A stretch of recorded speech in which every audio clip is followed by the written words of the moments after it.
जैसे गांव में अभी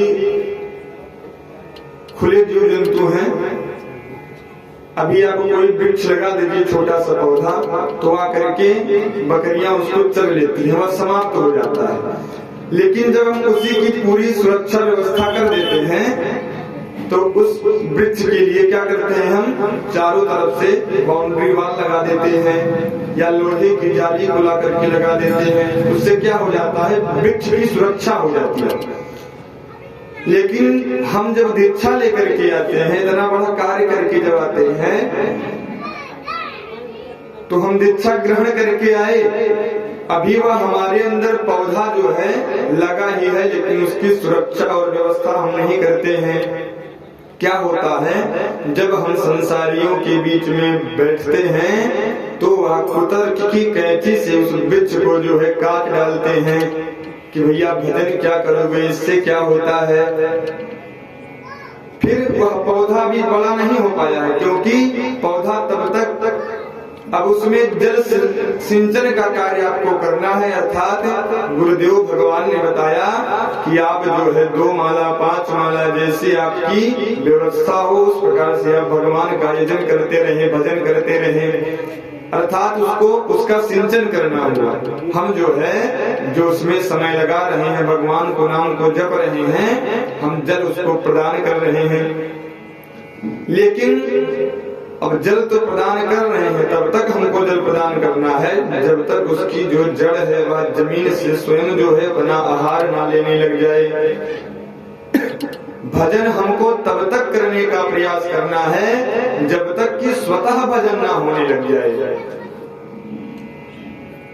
लेकिन इसके लिए हमको संसारियों से बचना है। संसार से अब उस बकरी से बचने के लिए तो हमने जो है जाली लगा दी लोहे की कि वृक्ष सुरक्षित रहेगा, लेकिन इस संसार के जो कुतर्की प्राणी हैं इनसे बचने के लिए हमको क्या करना चाहिए, तो उसके लिए सत्संग रूपी बाउंड्री वाल की व्यवस्था की गई है।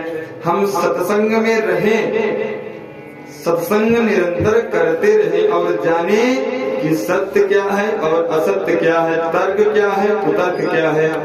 अपने सही गलत का हमको भान होना चाहिए, क्योंकि जब तक वह आपका मंत्र पुष्ट नहीं हो जाएगा, इतना आपका जप ना हो जाए कि वह वृक्ष स्वरूप ना हो जाए, उस मंत्र में आपकी श्रद्धा न प्रकट हो जाए, तब तक हमको संसारियों से बचना चाहिए। नहीं तो ये कुतर्क की कैंची से उसको काट डालेंगे।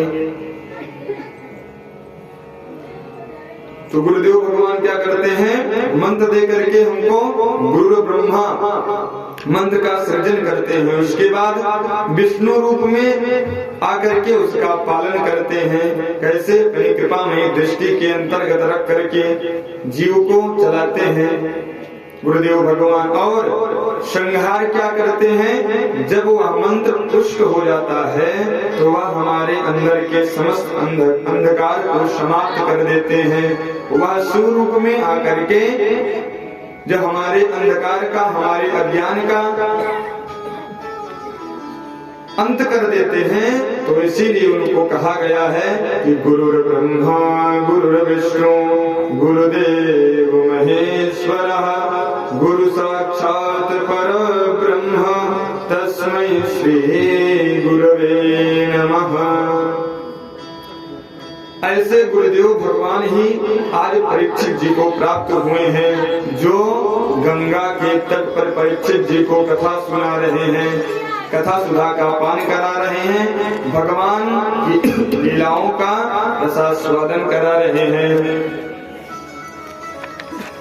ऐसे ही गुरुदेव भगवान की तलाश हम सबको होनी चाहिए, जो हमारा कल्याण करने में समर्थ हो, जिन पर हमारी श्रद्धा हो, जिनमें हमारी भक्ति हो, और जिन इष्ट देवता में हम अपना प्रेम व्यवहार रखते हो, उनसे हमको क्या करना चाहिए, गुरुदेव भगवान से दीक्षा ले लेनी चाहिए और उन परमात्मा की उपासना करनी चाहिए। बोलिए सद्गुरुदेव भगवान की जय हो। कल की कथा में हम सबों ने श्रवण किया, बहुत बढ़िया आनंद उत्सव हो रहा है।